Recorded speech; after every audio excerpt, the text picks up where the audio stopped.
It was probably 15 years ago. I had been given my first major international job with the company that I was with, put in charge of a couple of divisions that had overseas operations. And we were expanding the business rapidly, and we were opening new factories all over the world, including India. So I was on my way to the opening of a plant in Calcutta. And I flew from New York to Bombay, waiting for my plane to go on to Calcutta. And as I was standing in line to get my connecting ticket, someone mentioned in line that Mother Teresa was in the airport. And I hadn't seen her. I didn't even know what Mother Teresa looked like. Didn't really think anything more of it than that. Waited in the lounge, called to our flight, got on board the plane. Small plane, crowded plane, hot plane, waiting out on the tarmac. Plane gradually fills up. Every seat on the plane fills except the one next to me. So we're waiting and we're waiting and we're waiting. And who gets on the plane? This is a true story. Mother Teresa gets on the plane. So she comes down and sits next to me, and I'm sitting in at the window, crowded plane. She sits next to me, and she was a short little thing with sort of a curvature of the spine, so she was leaning over in her seat. And so she sits down next to me. And the plane, of course, is abuzz as Mother Teresa gets on. Most of the people flying were Indian, and either were from Calcutta or from Bombay, so there was a great deal of excitement. So she sat next to me and introduced herself to me, and I was quite impressed. So I introduced myself to her. She seemed slightly less impressed, I would say. But we had a very nice chat, and we were probably a minute or two into this sort of preliminaries of the conversation, this sort of top layer that one has. And she asked me, or at least I thought she asked me, what do you do? So I was about to launch into I'm a captain of industry story. I was very proud of this new role I had, very excited about opening this factory in Calcutta, feeling good about myself with my new promotion. And I began to launch into this story. And she said, no, Stephen, what do you do that really matters?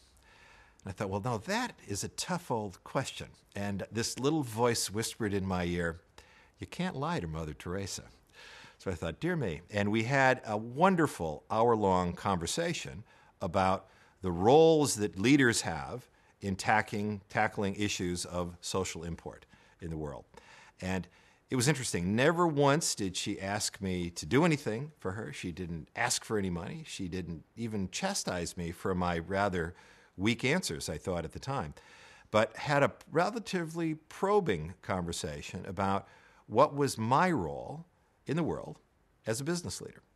And what did I think both my faith and my view of society and my view of humanity, how did those things all come together? And I have to confess, I didn't have at the time, not sure I have now, particularly good answers to those questions, but it surely gave me an awful lot to think about.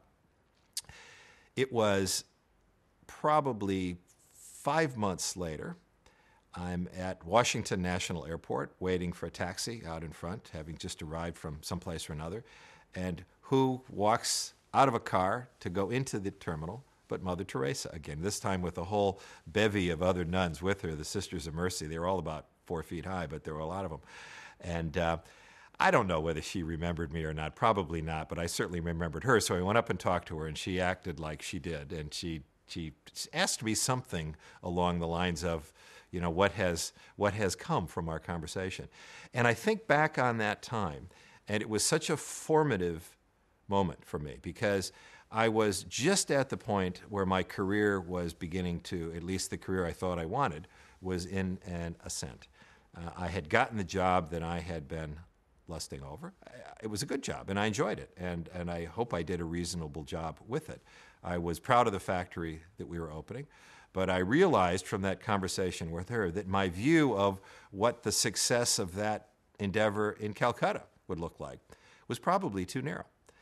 My sense of what our role as a major employer in that impoverished land, or in Illinois for that matter, was. So it was one of those moments that really began to make me think. And as I've thought back over time, and as I've thought about the journey that I've been on as a business person and in the other things that I've done in my life, I keep hearkening back to that conversation. And I often ask myself, what would I say to Mother Teresa if she asked me about the situation that I'm in, or what I'm doing, or what my priorities are, or how I've measured success in my life?